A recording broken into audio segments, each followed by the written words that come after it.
Ah, okay. Ah, there it is. I hear it. This is how you know you're professional when you get to speak out of two microphones. No, shut up. The hecklers in front are my friends.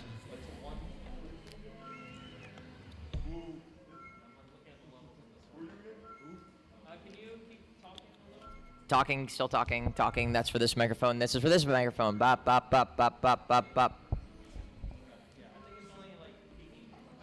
Shut up. This is not an 18 plus panel. Stop it.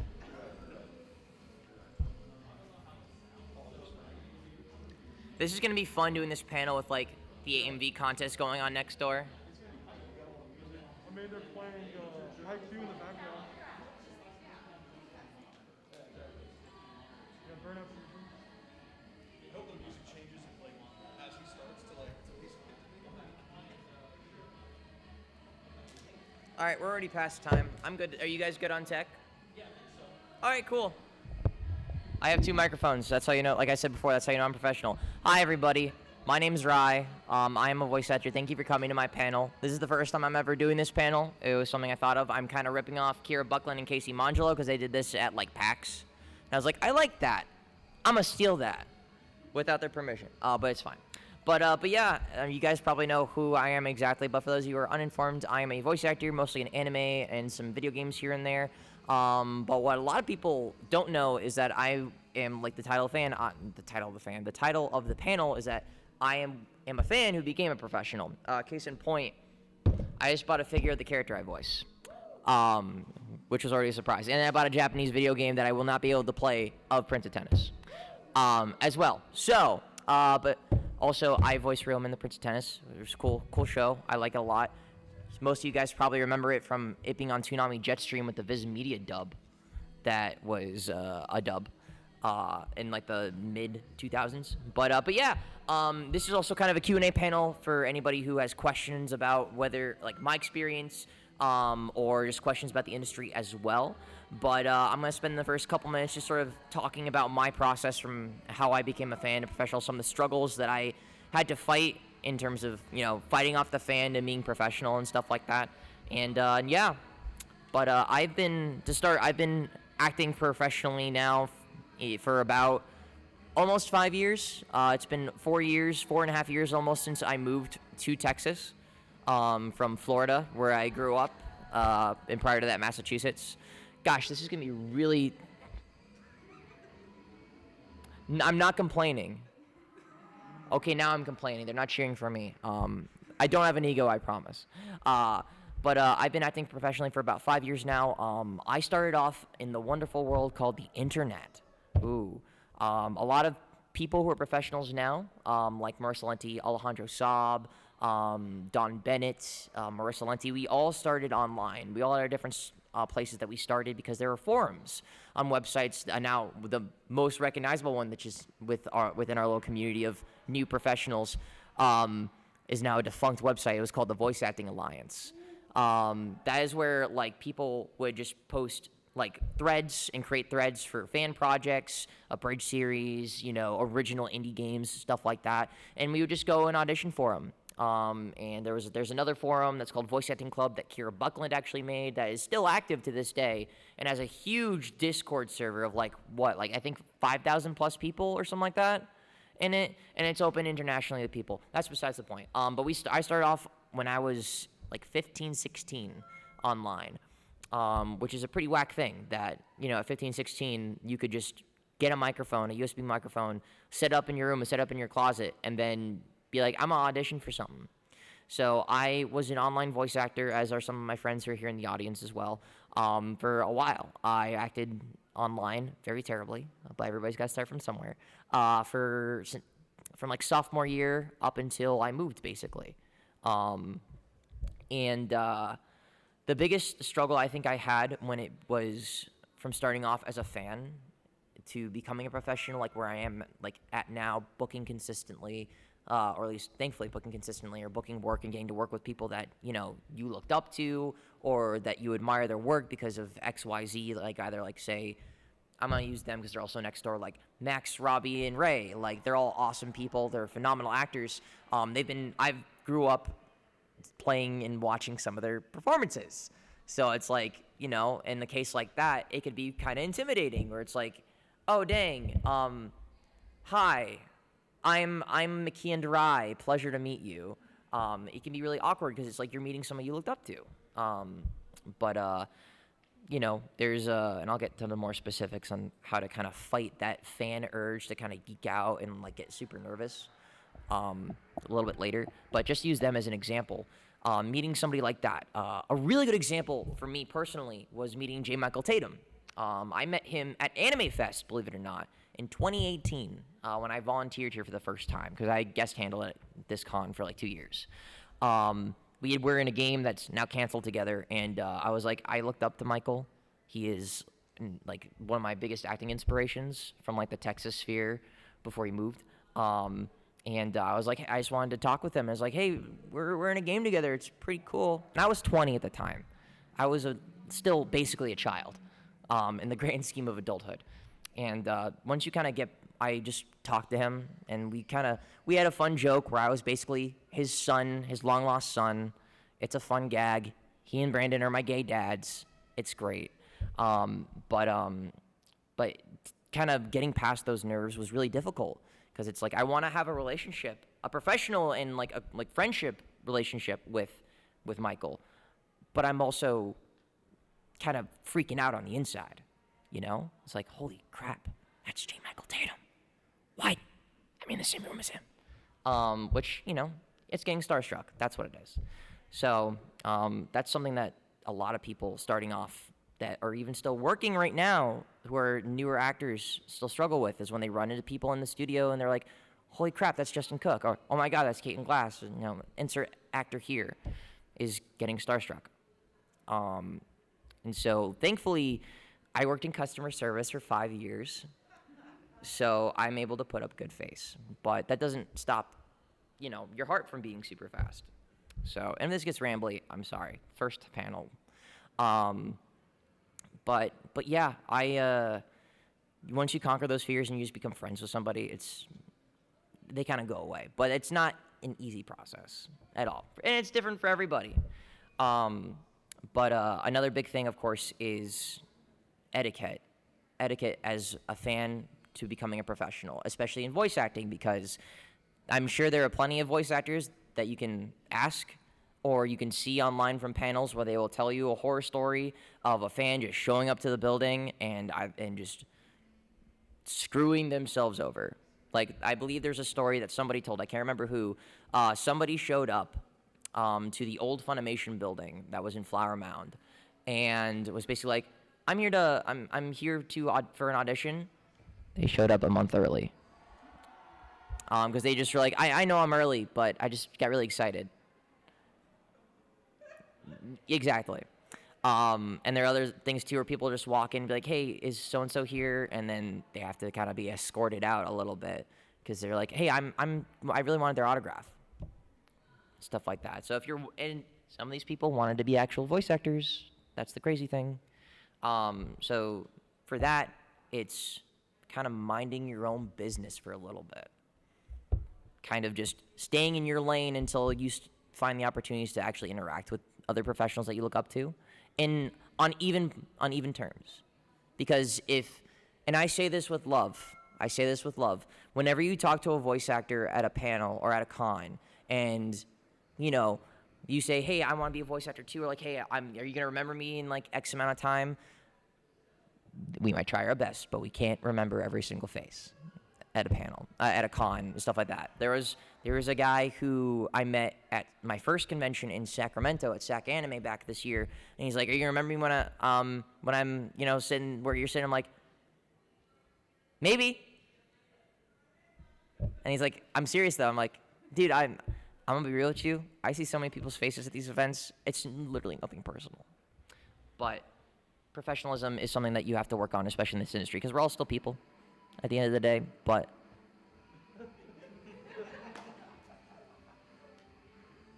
I mean, it's a good-ass opening, but still.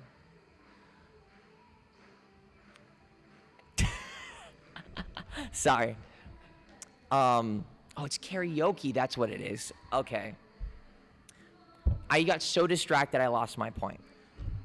You know what? Screw my rambling. I'm just going in circles. Ask questions, please. I'll be able to give more specific things. This panel's a freaking mess. I apologize. So, but yes, it can be about my career. It can be about whatever you want. General Q&A. It can be something specific, like something that, like, hey, did you struggle with this? How'd you go about doing this? You know, open form Q&A. Feel free to ask away. You guys can ask questions too to help facilitate things. No, you're gonna let me suffer? Okay. And you can come on up to the microphone here, so that way I can actually hear you. Hi. Hi, my friend. How you doing? What? What? I'm sorry. Can you hear me? Am I okay? You got this? I can hear you now. All right, cool. I'm like making out with a microphone. It's very awkward. So you know I do a podcast. If I were to decide to try to audition for some voice acting projects after taking classes, having the necessary equipment and stuff, do you think it would be better for me to like submit auditions under a different name, like, and not use the credentials that I already have? Like That's holistically your decision. That is 100% your decision to make.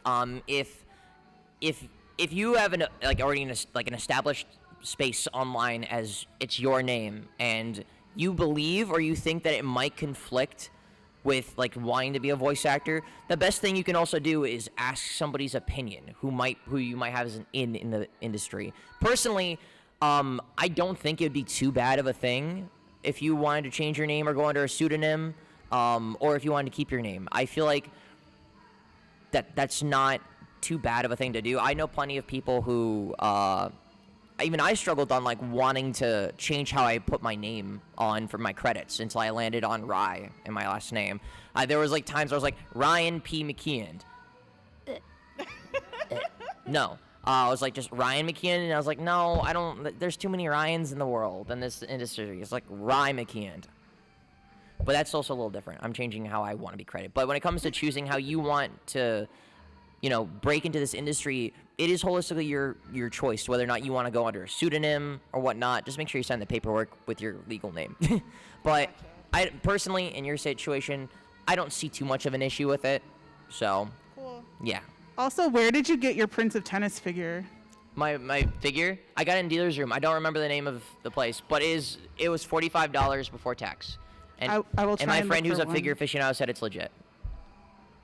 Yes. Thank you. Yes, of course. Come on up. Ask away. Ask away. Hi. Hi. Okay, so what was something someone told you or something you figured out on your own that made like a breakthrough for you, whether it be in your career life or just your life in general? Oh, that's a really good question. So a lot of my insight and wisdom comes from J. Michael Tatum because he's become a really close friend. One of the biggest pieces of advice and things that I was told from him is that what the hell is an actor going to do for you by getting really close with them? Because in complete honesty, actors don't always get the opportunity to recommend people. If you become buddy-buddy with some big-name voice actor, that doesn't mean anything. Like, if you think you're trying to become friends with them just because you think, like, say, I wanted to become friends with, like, Christopher Sabat just because he's the Dragon Ball guy. There is no guarantee at all that, one, he would even reciprocate a friendship, or two, that he could even get me into the property because that's not always his choice or his decision. Or say it's like, again, like Robbie, Max, or Ray. If I become best friends with them, what are they going to do for me? They're not directors. So, because a lot of people will go to conventions and try and go to voice actors and be like, so can you get me into work, into Funimation, voice actor senpai? And it's like, no. Because we're right now with how the industry is, with such a huge focus on simuldubs and putting out shows and product so fast, the actors don't always get the opportunity to recommend people unless you are prompted and asked for. Because it's all about the relationship between an actor and a director. Because sometimes the director doesn't want a recommendation. They're a director. They know what they want to do. But yeah, that was something that still sticks with me to this day that I always tell other people. Is like, if you are going to try and mosey on up and kiss another voice actor's ass to just kiss ass, And sorry, I also lightly curse. I apologize. I should have said that from the get-go. It doesn't get worse than crap. Then it's one, it will hurt your reputation because you'll be known as somebody who does that. And two, an actor can't do as much for you as a director could. I hope that answers your question. Can I ask another question? Yeah, go for it. Okay, so I personally love singing. I've been doing it my whole life. But recently I've gotten into voice acting. What would be like your number one tip on like how to keep your career life organized when you want to do like multiple things? So first off, go to iwannabeavoiceactor.com if you haven't already. Also, that is a website everybody here, if you are interested in voice acting, should check out. It was created by D. Bradley Baker, who is like a god of voice acting and is being updated semi-frequently. It has resources for classes, equipment, like general career advice, stuff like that. It is the best place to start off with. And you said you sang before, right? Yes. Okay, cool. It was with the karaoke happening and everything. I couldn't hear that first part. I was like, I think they said that. But yeah, having that singing experience does translate well because you have control of your diaphragm, and that's always a benefit when it comes to voice acting, especially in anime when you have to do big anime yells and you don't want to kill your throat. And you want to make sure you protect your voice and you use your diaphragm and all that. But having translatable skills from a different like creative field is always a great thing. So yeah, just I Want to Be a Voice Actor is a great place to start off with and to look into finding out where to start. Don't worry about getting super expensive equipment or having the best setup. Take your time. Everybody says this, but it is 100% true. Everybody's journey is different into this industry. I'm very lucky and grateful that I am here on a panel at age 24. That's kind of whack. Well, there are a lot of people who spend so much more time, who are just as talented, if not more talented than I am, who don't get the opportunities that I do. Like, a good example of an actor who is so good, so good, and only like, in the last 4-ish years, like, started getting, like, named bigger characters, Ben Phillips. Ben Phillips was, like, he's so good. He's so good, and he's, like, so talented, and he's been working his butt off for years. He did, like smaller named characters, background voices, bits. He also writes scripts now, and then, like, in the last few years, people are giving him big roles. And it just goes to show you that patience can pay off, and when people know what you can do, they'll put you in the right space. You were hoping I would say you, weren't you, Anthony? Sorry, he's my roommate. I can give him some crap. But yeah, and also just make sure you pace yourself and have a good group of people to humble you, to keep you grounded in a good sense, and that will help you grow as a creative and as an actor while also not using you, you know? A good group of friends that'll support you and make sure that you're a good person. Yeah. Thank you. Of course. Come on up. Hey, what's up? Okay, so you've been doing this for a while. What is, because I mean, we're always learning, right? So what is something right now as an actor, what is something that you're facing, like challenge-wise, that you're trying to work through, trying to get better at? Mm-hmm. It could be in any part of your work. It could be the acting itself. Mm-hmm. What is that for you? It's definitely the acting.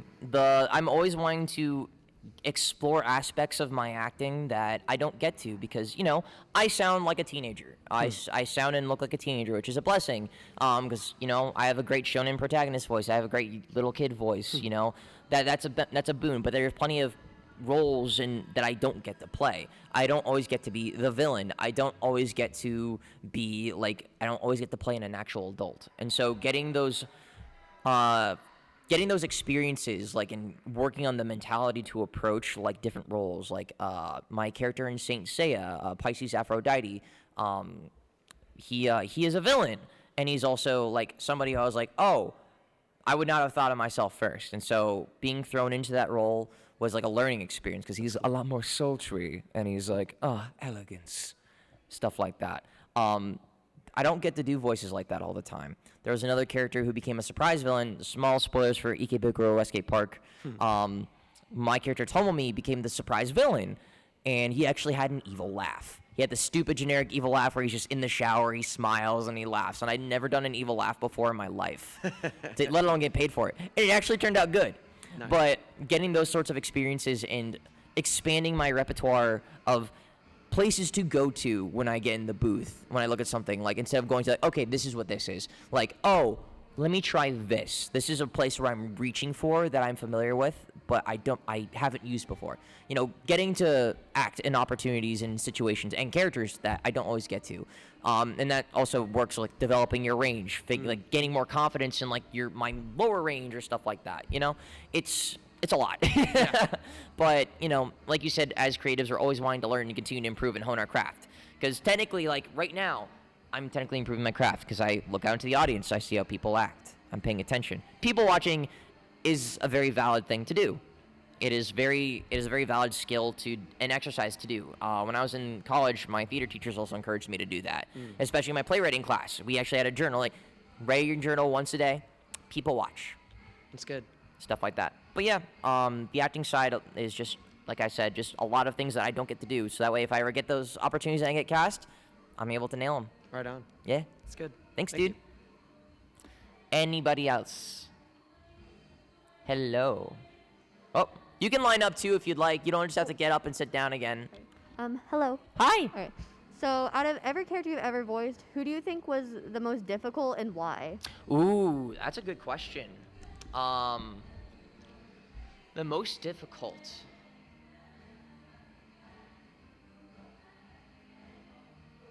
I think. Okay, so I'm gonna give you a couple because there are a couple that are difficult from different ranges. My character in Prince of Tennis, for one. Prince of Tennis getting cast as Ryoma was a shock to me because he's cool and I'm not.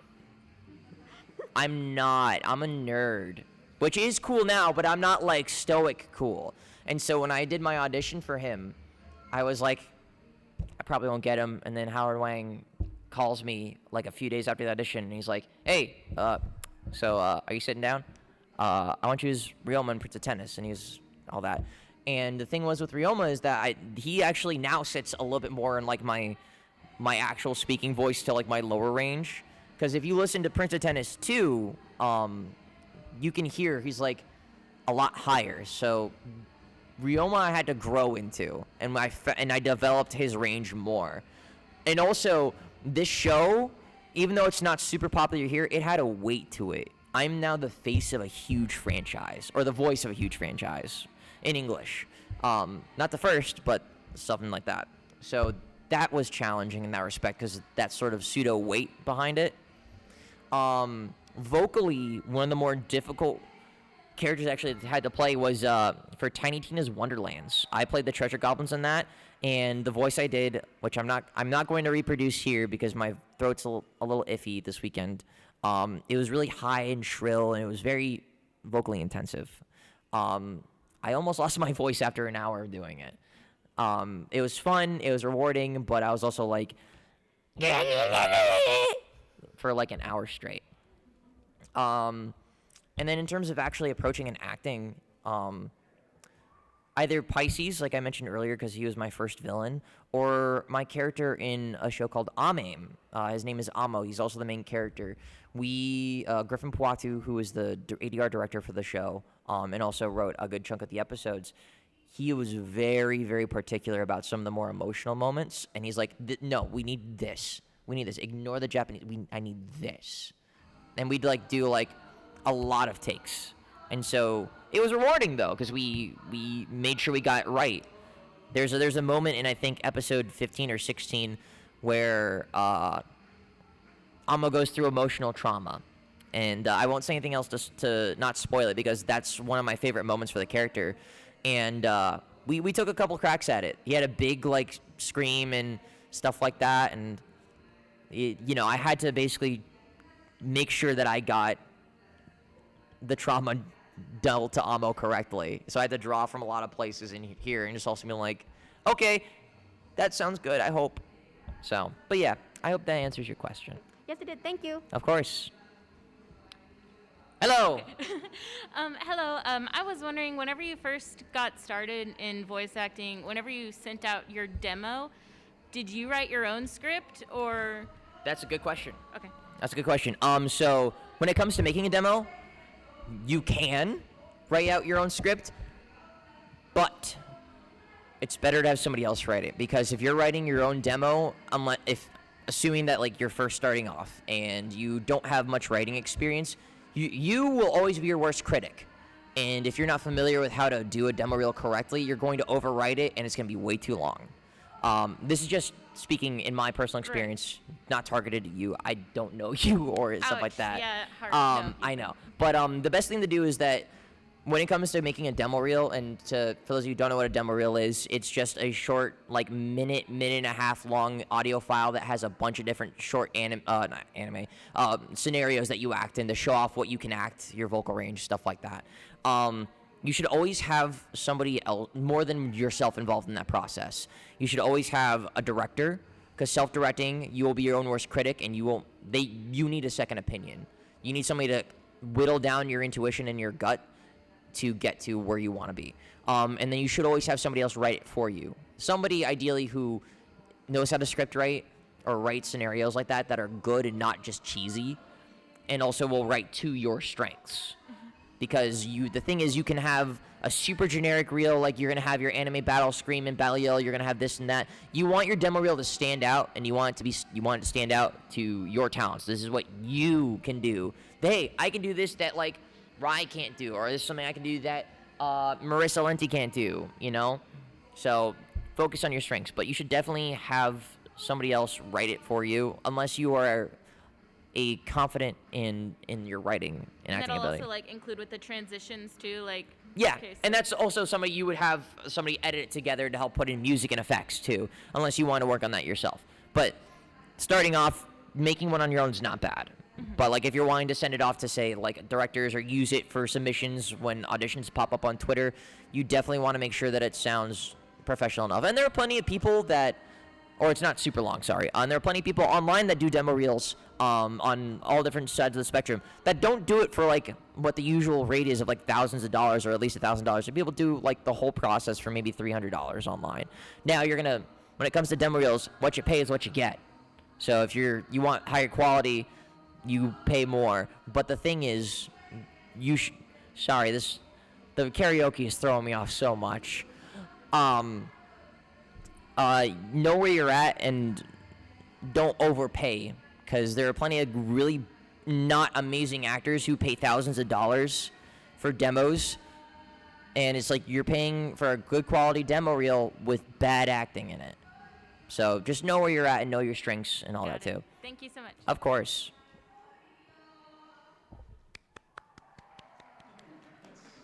Yes. Any other questions? What's up, James? Huh? Sure. You can just throw it up here. Thank you. Anybody else? Any other questions? It can be whatever you want. Hello. Pressure's on. What's your favorite J. Michael Tatum role? Oh! You're asking me what my... that's actually a really good question. I'm gonna choose a very specific one. His character in Tales of Zillia 2, Luger's brother.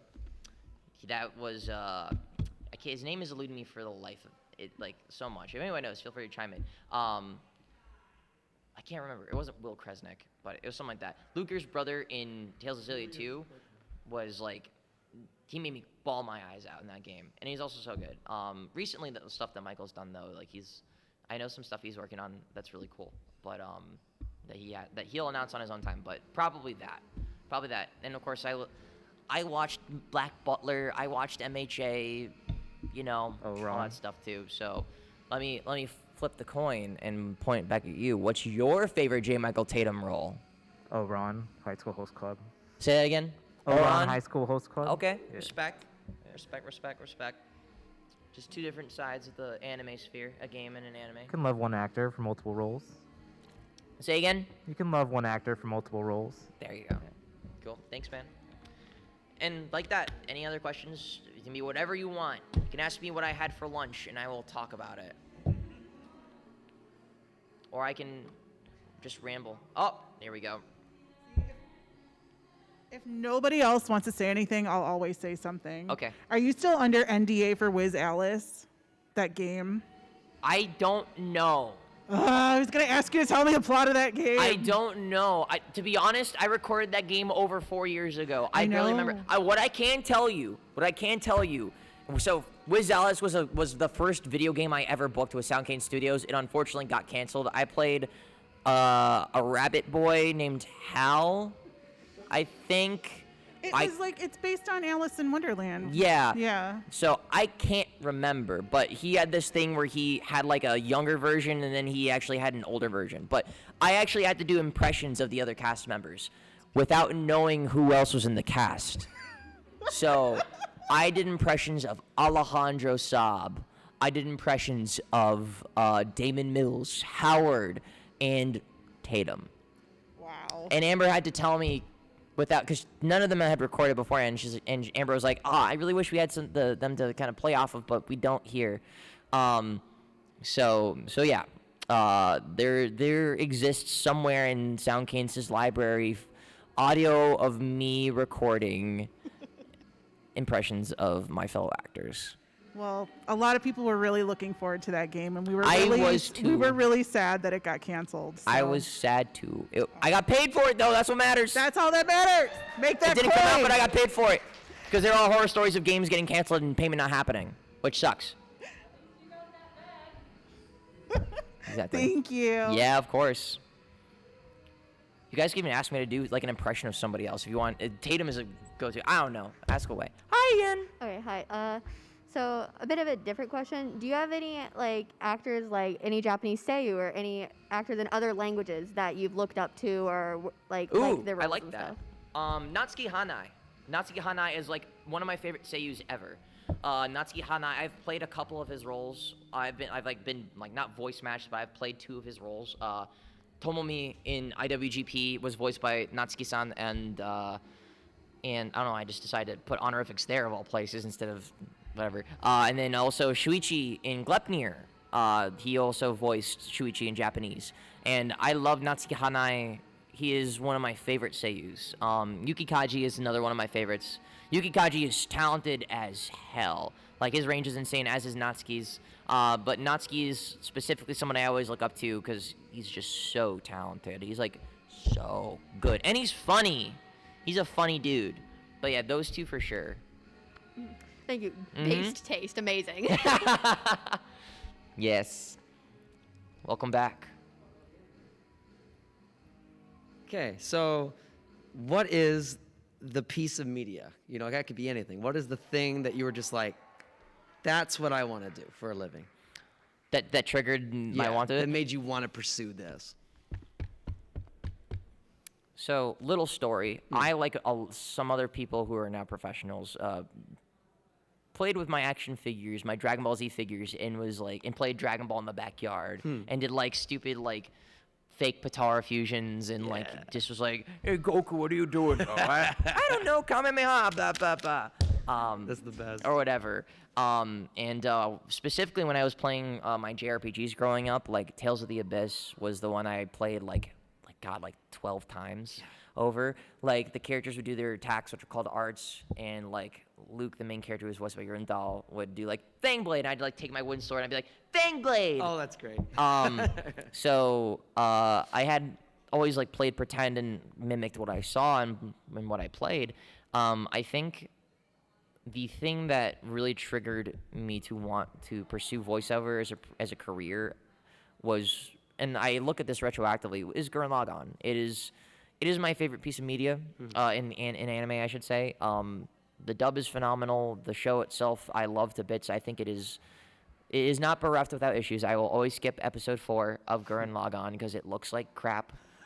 And it is technically, in my opinion, secondary watching. You don't need to watch it. But it was one of those right place, right times moments. It had a special place in my mind and my heart from when I watched it in middle school, and rewatching it. Just I was like, I want to do what this show did for me. I want to be able to touch people's hearts and like do that. So, and then some other stuff happened. My stepmom passed away, and then I kind of sealed myself. I'm like, I'm doing this. It's not a hobby anymore. I'm doing this. And that happened when I was like 16, 17-ish. That's cool. So, yeah. That's beautiful. Thanks, man. Yeah. And we still got plenty of time. So, yeah. Any other questions? Yes, come on up. Hello again. This doesn't have to necessarily be something that you acted in. I'm but so what... sorry. Your mask is muffling a little bit. If you, yeah, you're fine to do All right, that. hi. Can you hear me now? Is everything Yes, good? it's a little bit better. Okay. It's also the karaoke. It's not just you. Okay, so not necessarily something you've acted in, but what anime gave you like the most like emotional impact? Like for example, for me, after I watched Anohana, I sat on my bedroom floor and sobbed for 2 hours. Gotcha. After finishing it. There's a couple, because I'm an empath. I'm putting Gurren Lagann aside because that's different.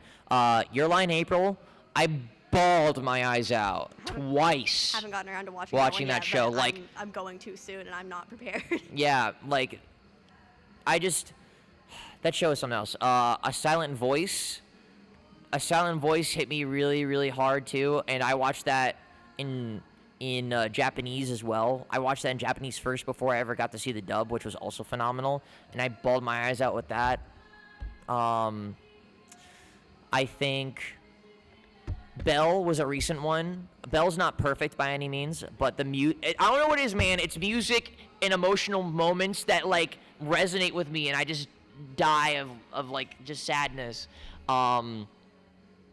And in terms of something that was really profound, and this, I'm gonna go not anime. The Lord of the Rings became a huge like favorite of mine when my roommate Marianne last year sat down with me and showed me the entire trilogy, the director's cut and everything. And when we got to the end of the last movie, I was just like, this is freaking beautiful, man. So, but The Lord of the Rings has become another, like, piece of me that makes me cry every time I watch it. Specifically the last movie. Because it's all, that journey's so good. Thank you. Of course. You can Hi kinda- again. Hi. You can tell who's the inquisitive ones in the room. What did you say? I'm so sorry. You can definitely tell who's like the people with questions in the room. It's all good. I mean, in complete honesty, I rambled with like zero coherency at the start of this panel, so I apologize for that. Okay, so what was your favorite character you've ever played and like why? My favorite character I played and why? Everybody says this, but this is like asking a parent to choose their favorite child. I have one, but I don't want to say it. Because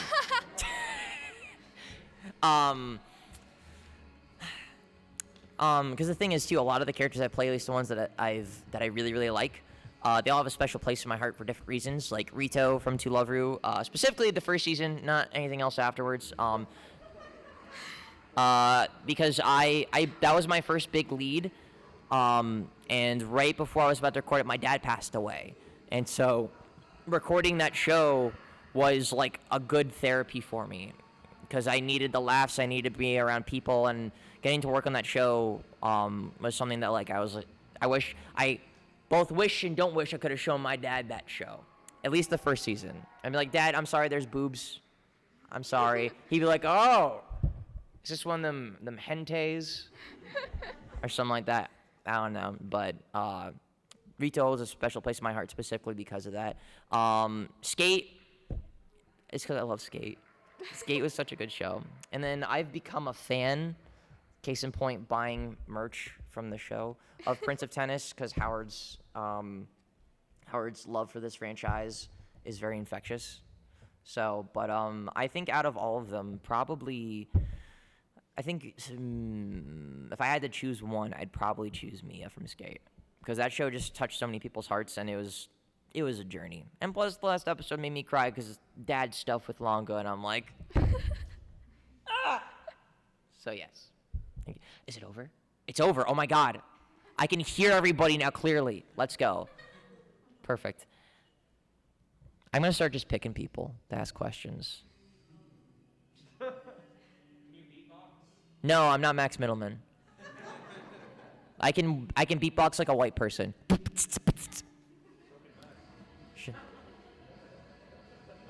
Max has an actual skill set to do that. So those of you who don't know, Max Middleman can actually like beatbox really good. Like he has it on his demo reel, and it's so good. It's so good. Sorry. All right, I'm gonna choose somebody random from the audience. Who am I pointing at? I guess it's you, Ryan.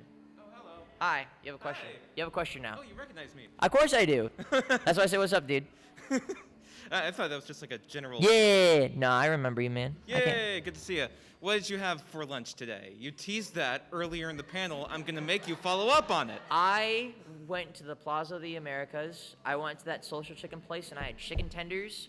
And Freaking good fries, right? the garlic parm fries I are to, I just got the famous fries. the garlic parm fries are really good. The famous fries, great seasoning on that. The chicken's okay. Yeah. But- It was but pretty good though. I good mean, fries. Yeah, good fries. But yes, that is what I had for lunch today. All right, I'm not gonna do that again. That was too much pressure. That's too much pressure. Oh boy, here we go. I thought it was over. What's a better chicken place than Social Chicken? What's a better chicken place than Social Chicken? Yeah. Some good fried chicken. I mean, no.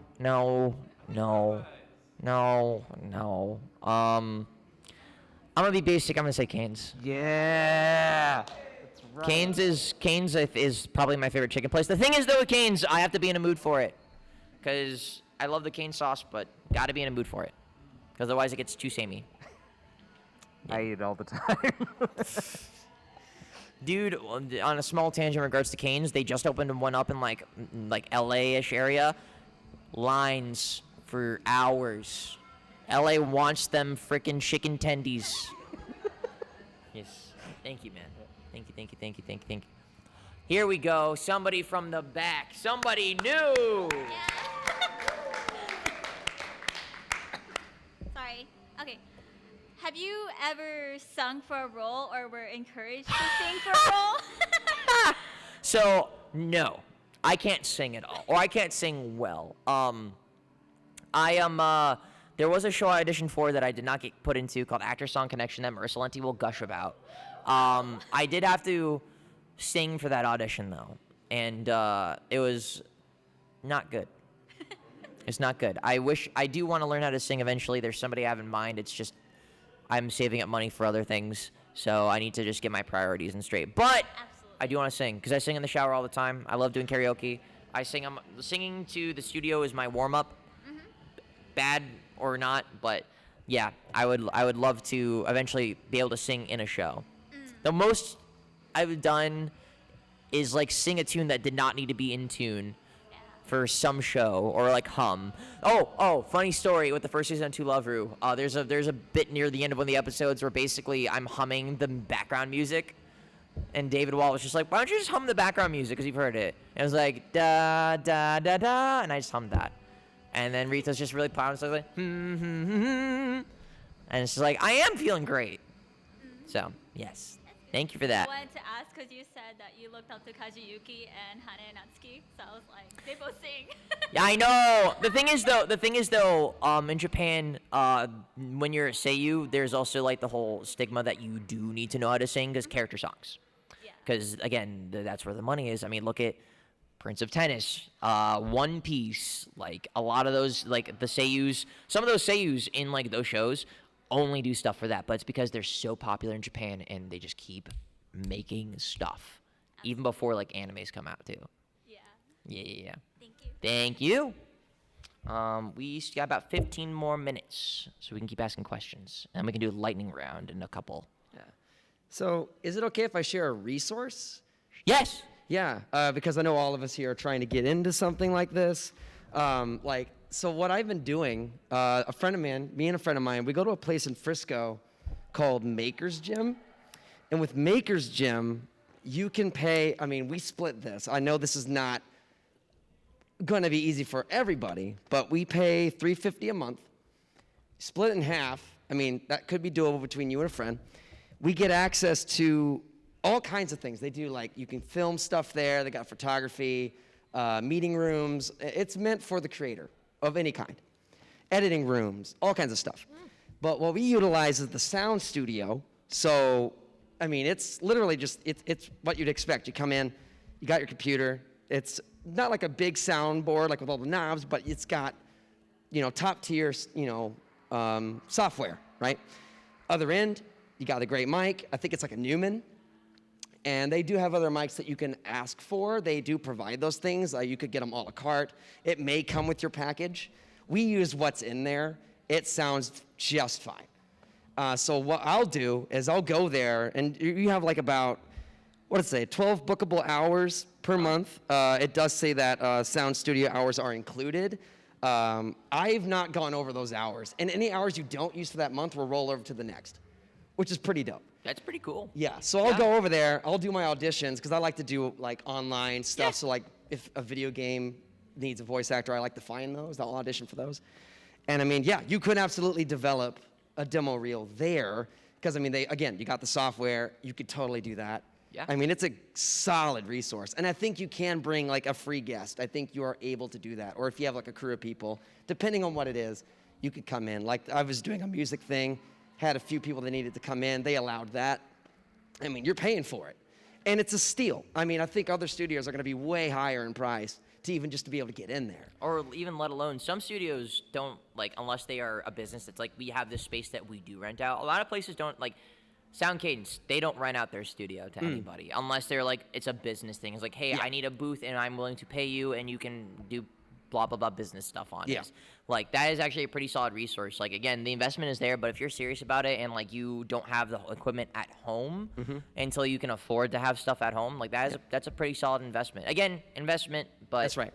You know, that's only if you're really serious about it. And it's an option. It's a total option. There's so many things you can do. Like, absolutely, you can do stuff at home, right? Of course. But it's there. Like, if you wanted to utilize that, it's there. So, yeah, Maker's Gym, Frisco, like, I think it's pretty crazy that it even exists. Yeah. So they're wanting the franchise. Like, they're new enough. Like, I've talked to them enough. And I encourage them to come here to, like, set up a panel because they need to tell people about this place. But, like, they're wanting to do Fort Worth. So anybody that's near there, like, keep an eye out. Nice. Yeah, again, Maker's Gym, Frisco. I think that could be useful to any of y'all. So. Yeah. There's that. That's a good resource, man. Thank you for that. Yeah. I had no clue that existed. I'm a recluse. I work from home, so I don't leave my apartment. So, yes. Welcome back. This song's so much quieter. I'll be able to hear you so easily now. I promise this is the last question. Hey, we got like plenty of time. So what is your favorite anime of all time? I'm gonna say besides Gurren Lagann because I said that already. I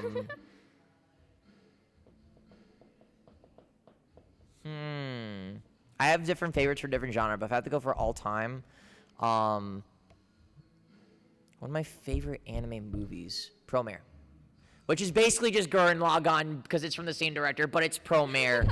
It's so good. I was crying out of pure excitement watching that show on the movie. So yeah, Promare is probably one of my favorite anime films of all time. Thank you. And also, the great late Billy Kometz was in that, and he did a phenomenal job. May he rest in power. Any other questions? Oh, somebody new. Let's go. All right. So, how do you balance the highs from accepting a job or a character that you're wanting to play versus maybe you really have your heart set on getting something and it doesn't fall through? How do you adjust or deal with that? That's a really good question. So the big thing is with that, and this kind of goes with most creative things, and it's hard, especially as a fan who watches anime, plays video games and stuff like that. It's hard, but you have to avoid getting attached. Like, I can't tell you that because I don't just voice act. I also do ADR prep, which is basically just getting the script ready, the first step in the whole dubbing process. I've time-coded shows that I loved. I was like, I want to be in this. Or, like, I, fan cast it, or, with people who were in this industry. And then, I don't get what I want out of it, or I don't get to be in it. And it can be disappointing, but the best thing to do is, not get attached to shows preemptively. It's one thing when you get into the show, and then you're like, dude, I'm in this show, this is so cool, versus being like, oh, I want to be in the show really, really bad, and you don't get it. You're only disappointing yourself. But otherwise, the nature of this industry is that you're not always going to be booking 100% of the time. Like a lot of people say, and this is a true number, especially when you have an agent, no matter where you're at, you'll book only 5% of your auditions, and that'll be the work. Like, for every 100 auditions you send out, only 5 of them will probably bring back work. So like that's 95 auditions that don't get thrown out the door or get thrown out of consideration, but it's 95 auditions that you don't book what you audition for. So the nature of this industry is that you will not always be working. There you will have like highlights. Like I'm going to use Justin Briner as a perfect example. I love Justin. He's super talented. Like both before and after My Hero Academia. Probably more after My Hero Academia when he got announced as Deku. There was a couple of seasons where Justin Briner was the lead in like 4 shows. And then people stopped using him outside of My Hero because Justin was used so often. And that's not a slight against his acting ability. It's just people used him a lot. We need somebody else because it's getting samey. So a lot of times that might happen. So again, it's a very volatile industry. Are you able to ask for feedback? Like, say, like somebody's already cast, and are you able to ask, like? Usually no. Okay. So for those of you who didn't hear, it's like, are you able to ask for feedback on stuff? Usually no, unless you're close with the director, the casting director, which professionally can be difficult.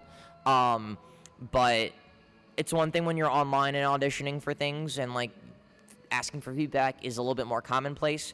Otherwise, it's not usually the case. That's why when I say like get a good group of friends that like are there to pipe you up and stuff like that, they can also like, you know, give you critique, give you advice, constructive criticism. Are you okay? It is to you know, help you grow as an actor and stuff like that. All right, Bye, dudes. awesome. Thanks for coming over a little bit. I love you all. I'll hang out later. But yeah, it's having a group of friends who can listen to your auditions and be like, okay, that's what you did. I think you struggled here, but it was a good instinct, stuff like that. That's where you can get feedback, and that's where you can grow. So, but usually you don't get to ask the director for feedback on stuff. Because it's also kind of seen as like it always will come from like a well-meaning place, but it kind of can sometimes be conceived as like, why didn't you cast me? Gotcha. Which is not a great way to come off. Yeah.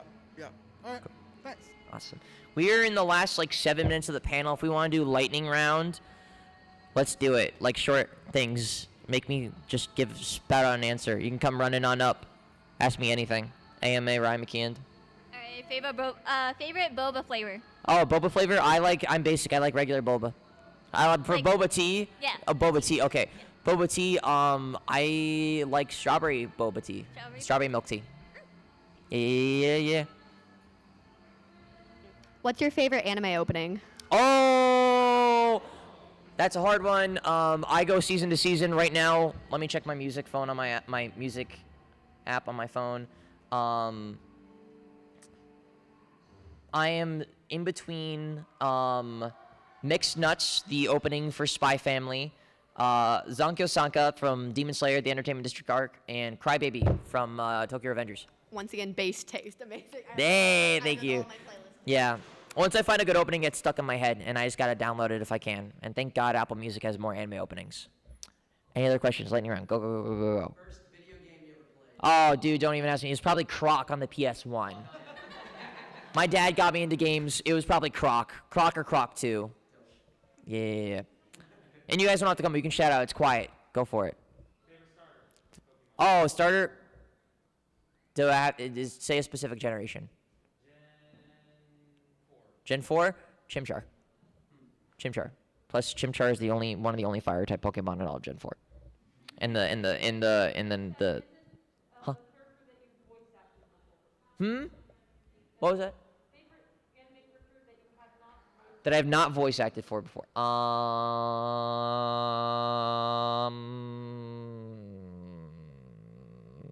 Don't look at me.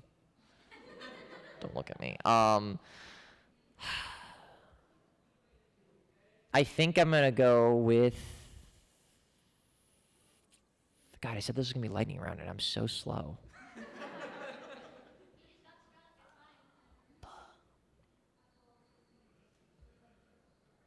I'm going to say Josuke Higashikata from JoJo Part 4. He's my favorite JoJo. Yeah. Anybody else?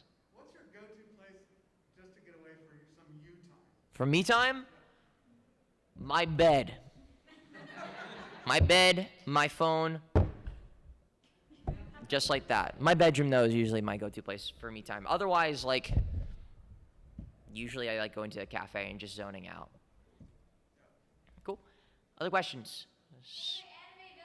An- Oh, like he's so bad, he's so good, that kind of villain? Okay. My favorite actual villain in anime is Yoshikage Kira from JoJo Part 4. He's one of the best anime villains I've ever experienced. But so bad he's good in the sense that, like, oh, he's actually a really nice guy. Jack Spicer from Shaolin Showdown. No, I mean, who doesn't like Jack Spicer? I'm cheating. Cartoons are anime too. Screw it. Who else? Anything at all. We got 5 minutes. Let's go. Who's your favorite member of Lava? Let me get up my report. Don't.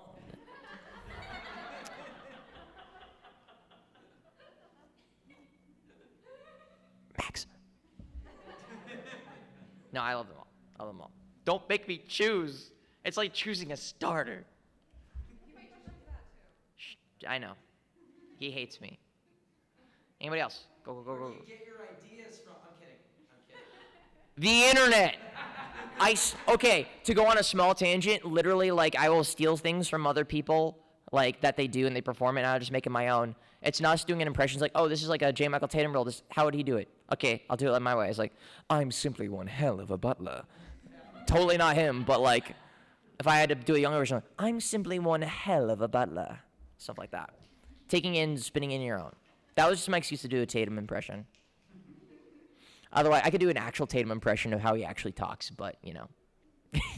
Anything else? Favorite podcast? I don't listen to any. I don't listen to podcasts, unfortunately. I know. Sacrilegious. Let's go. Anything else? Go. Non-anime TV show. Does it have to be a TV show? Can I say movie? Lord of the Rings. I'm sorry. I became a Lord of the Rings. Not a Lord of the Rings nut, but a huge fan of Lord of the Rings. Cool. Anything else? Of course, right now, when we're about to end the panel, it stops. Anything else? Favorite dessert food? Ooh. I have a soft spot for ice cream sandwiches. Like, just the regular, basic ice cream sandwich. Oh, so good. Anything else? Music artist? Favorite music artist? Why are you making these so hard for me? Favorite Japanese music? There we go. I will still say the artist, the band that sings "Crybaby" and "Mixed Nuts," official Hige Dandism. They're so good. Anything else? We got literally like 1 minute. Favorite snack. Favorite food and snack. Favorite snack. Jolly Rancher gummies. Favorite food: chicken cordon bleu. I know, ritzy and fancy. I grew up eating frozen ones. One more question, and then I'm gonna do my little outro. Going once. Going twice. Huh? Yes, the Chibi episodes. Chibi episodes of Prince of Tennis. No, guys, if you're gonna watch Prince of Tennis, only watch episode 64 of the original Prince of Tennis. It is objectively the funniest thing I've ever been in. It's just funny. I promise. You'll hear amazing stuff like, "What are you? Some kind of chicken?" No, I'm not. I am a person. It's great. And then you also have stuff. I get to run some. I'm like, "Hoop, ha." And I also get to do a really fun play on Ryoma's catchphrase, which is, "You got a ways to go." He's like crying. He's like, you got a ways to, I gotta go. And he runs away, and he's like, eh. It's funny. Watch episode 64 of that. So cool. With that, time's up. I'm sorry this was a little scuffed. It was my first time, but thank you guys for showing up. I'm probably gonna run back to dealer's room for like an hour to chill, and I'll be at my table if you want to say hi and all that fun stuff. But I'm also here tomorrow. Not sure how many of you are gonna be here tomorrow. It's Monday, but I'll be in dealers for the next hour. So thank you guys.